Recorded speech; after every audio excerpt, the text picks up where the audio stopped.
येदुरप्पा जी की सरकार थी सर बिग प्रॉब्लम सर. ಹಾ ಹೇಳಯ್ಯ, ಉಪವಾಸ ಮಾಡ್ತಾ ಇದ್ದೀನಿ, ಹೇಳು.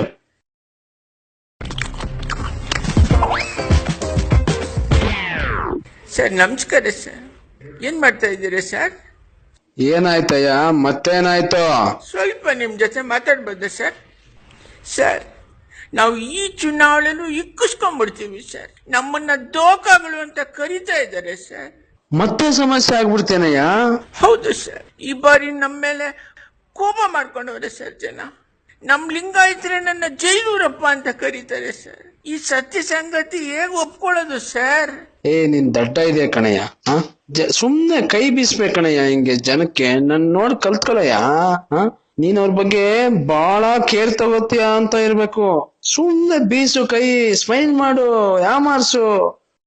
ಸರ್ ನಮ್ ಸ್ಟಾರ್ ಕ್ಯಾಂಪೇನರ್ ಅಮಿತ್ ಶಾನೇ ನಂಬರ್ 1 ಭ್ರಷ್ಟ ಅಂತಾರೆ ಸರ್. ನಮ್ ಜನಗಳೆದ್ರೆ ಕರೀತಾರೆ ಸರ್. ಇದು ನನಗೆ ಸನ್ಮಾನನೇ. ಆದ್ರೆ ಜನ ನಂಬುವ ಹಾಗೆ ಜನಕ್ಕೆ ಗೊತ್ತಾಗ್ಬೇಕಲ್ಲ ಸರ್. ನಾನು ಎಷ್ಟು ದಶಕದಿಂದ ಇದೇ ಮಾಡ್ತಾ ಇದ್ದೀನಿ. ನೀನೇನಯ್ಯ ನೀನೇನ್ ತಲೆ ಕೆಡ್ಸ್ಕೊಬೇಡ. ನಾನ್ ನಮ್ಮ ಆಯುರ್ವೇದಿಕ್ ಡಾಕ್ಟರ್ನ ಮತ್ತೆ ಯೋಗ ಟೀಚರ್ನ ಕರ್ಸಿ ಮಾತಾಡ್ತೀನಿ. ನೀನೇನು ತಲೆ ಕೆಡ್ಸ್ಕೊಬೇಡ, ಆರಾಮಾಗಿರು. ಆದ್ರೆ ಸರ್ ನೀವು ಅರ್ಥ ಮಾಡ್ಕೊಳ್ತಿಲ್ಲ ಸರ್. ನಮ್ಮ IT ಟೀಮ್ ಈ ಸುಳ್ಳು ಸುದ್ದಿ ಇಲ್ಲದೆ ಒದ್ದಾಡ್ತಿದ್ದಾರೆ ಸರ್. ನಿನ್ನೆ ಸರ್ ಸಿದ್ದು ಅವರಿಂದ ಹಗರಣ ಸುದ್ದಿ ಹೊರ ಬಂತು ಸರ್. ಆಮೇಲೆ ಗೊತ್ತಾಯ್ತು ಸರ್ ಅದ್ ನಮ್ಮ ಹುಡುಗರೆ ಮಾಡಿದ್ದು ಅಂತ ಸರ್. ಏನ್ ಹೇಳ್ತಾ ಇದೀಯ ನೀನು? ನಾನು ಸತ್ಯ ಹೇಳ್ಬೇಕಾ? ಅದೆಲ್ಲ ಆಗೋದಿಲ್ಲ. ಮಾಡಿ, ಇವತ್ತಿಂದನೇ ಮಾಡ್ರಯ್ಯ. ಸರ್ ಏನಾದ್ರೂ ಮಾಡಿ ಸರ್. ಜನ ನಮ್ಮನ್ನು ಭಾರತೀಯ ಜನಾರ್ದನ್ ರೆಡ್ಡಿ ಪಾರ್ಟಿ ಅಂತ ಕರೀತಿದ್ದಾರೆ ಸರ್. ಕಳೆದ ವಾರ ಸರ್ ಒಂದು ಇಂಟರ್ವ್ಯೂ ಹೋದೆ ಸರ್. ನಾನು ಅಧಿಕಾರಕ್ಕೆ ಬಂದ್ರೆ ಎಲ್ರಿಗೂ ಫ್ರೀ ಅಕ್ಕಿ ಕೊಡ್ತೀನಿ ಅಂದೆ ಸರ್. ಆದ್ರೆ ಸಂದರ್ಶಕ ಸರ್ ಈಗಾಗಲೇ ಈ ಕೆಲಸ ಗೌರ್ಮೆಂಟ್ ಮಾಡ್ತಾ ಇದೆಯಲ್ಲ ಅಂದ್ಬಿಟ್ಟ ಸರ್.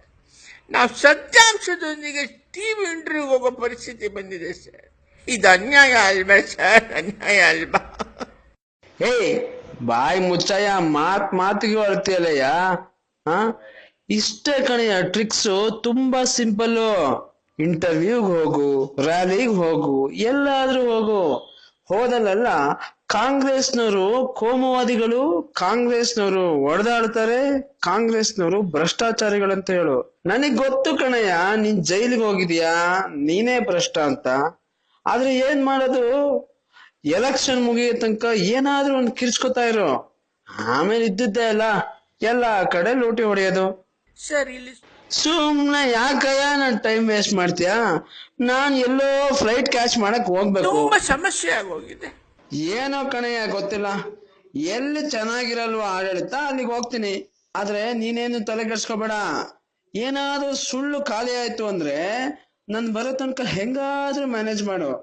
ನಾನ್ ಹೋಗ್ ಬಂದ್ಮೇಲೆ ಗುಣಮಟ್ಟದ ಸುಳ್ಳುಗಳನ್ನ ಹೇಳ್ತೀನಿ. ಅವಾಗ ನಿನಗೆ ಯಾವ ಪ್ರಾಬ್ಲಮ್ ಇರಲ್ಲ, ನೀನ್ ಯಾರು ಕೇಳಲ್ಲ.